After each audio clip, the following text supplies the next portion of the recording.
রাধে রাধে বন্ধুরা, কেমন আছো সবাই? তোমরা আশা করছি সবাই সুস্থ আছো, ভালো আছো। তো আমিও মোটামুটি আছি।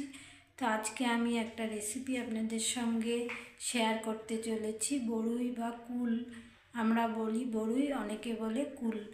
তো কুলের আচারের টক ঝাল মিষ্টি কুলের আচারের রেসিপি আমি আপনাদের সঙ্গে শেয়ার করব।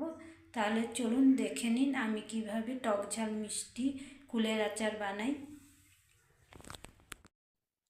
এখানে আমি নিয়ে নিয়েছি যা লাগবে সমস্ত কিছু নিয়েছি। গুড়, মিঠা জিরা, জিরা, গোলমরিচ, এটা হচ্ছে গোলমরিচ, আজওয়াইন সামান্য পরিমাণে একটু, আর ধনে।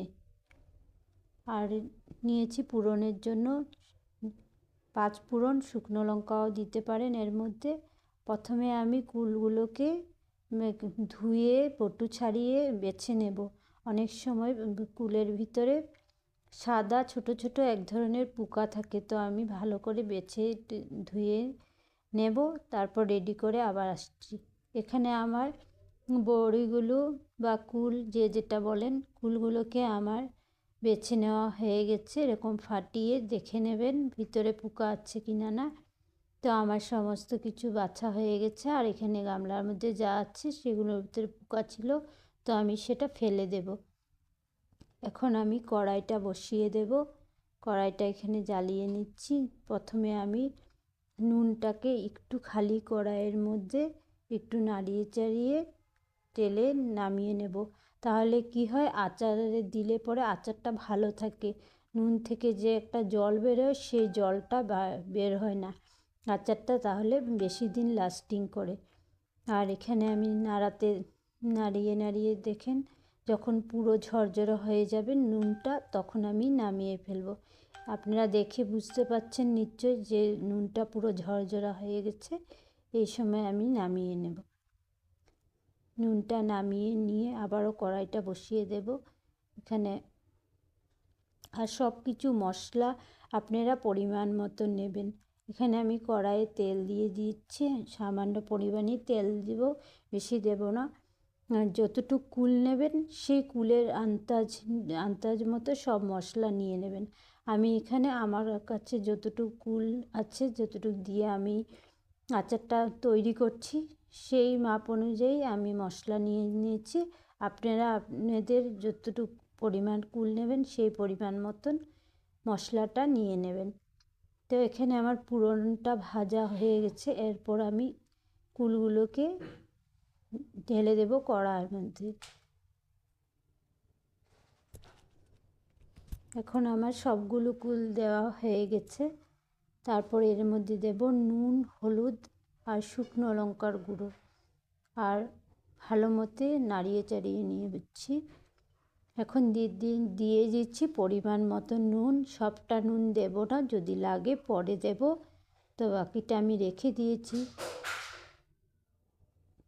এরপরে দেব একটু নাড়িয়ে নিই, নাড়িয়ে চাড়িয়ে ভালো করে সমস্ত নুনগুলো যাতে সমস্ত বড়ির গায়ে লাগে। তারপর দিচ্ছি হলুদ, আর দেব একটু শুকনো লঙ্কার গুঁড়ো, ঝাল লঙ্কার গুঁড়োটা দিয়েছি।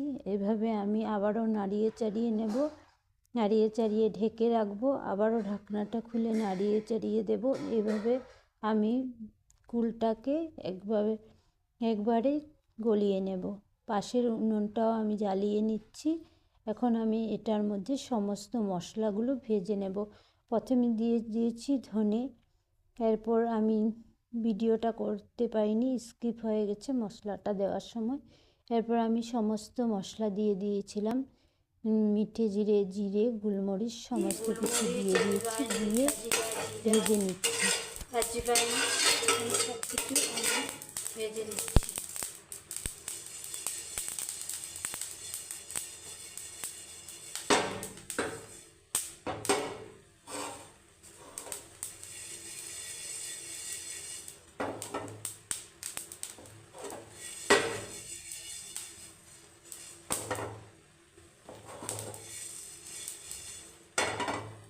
ভাজা হয়ে গেছে মশলাটা, এখন নামিয়ে আমি গুঁড়ো করে নেব। কয়েকবারই আমি এটাকে নাড়িয়ে চাড়িয়ে দিয়েছি, আবারও ঢেকে রেখেছি, আবার নাড়িয়ে দিয়েছি। এরকম করতে করতে এটা একটা এরকম পর্যায়ে এসে গেছে। এই মুহূর্তে আমি গুড়টা দিয়ে দেব। আপনারা দেখতেই পাচ্ছেন এই অবস্থায় আমি এখন গুড়টা দিয়ে দেব। গুড়টাকে আমি কেটে নিয়েছি, দা দিয়ে কেটে গুঁড়ো করে দিয়ে দিলাম।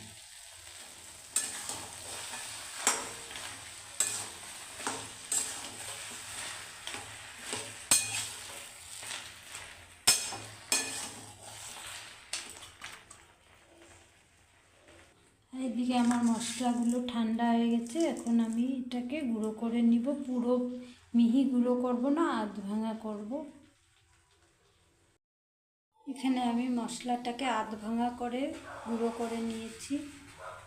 আর এদিকে আমার হয়ে গেছে আচারটা, দেখে বুঝতেই পারছেন। এখন এই অবস্থায় আমি মশলাটা দিয়ে দেব। আধ ভাঙা করেছি, যখন আচারটা খাবো মুখে পড়বে মশলাগুলো কামড়ের মধ্যে, তখন ভালো লাগবে খেতে।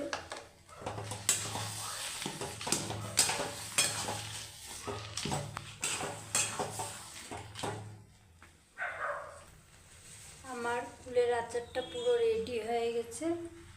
এখন আমি ঠান্ডা হওয়ার পর আমি জারের মধ্যে ঢুকিয়ে রাখবো।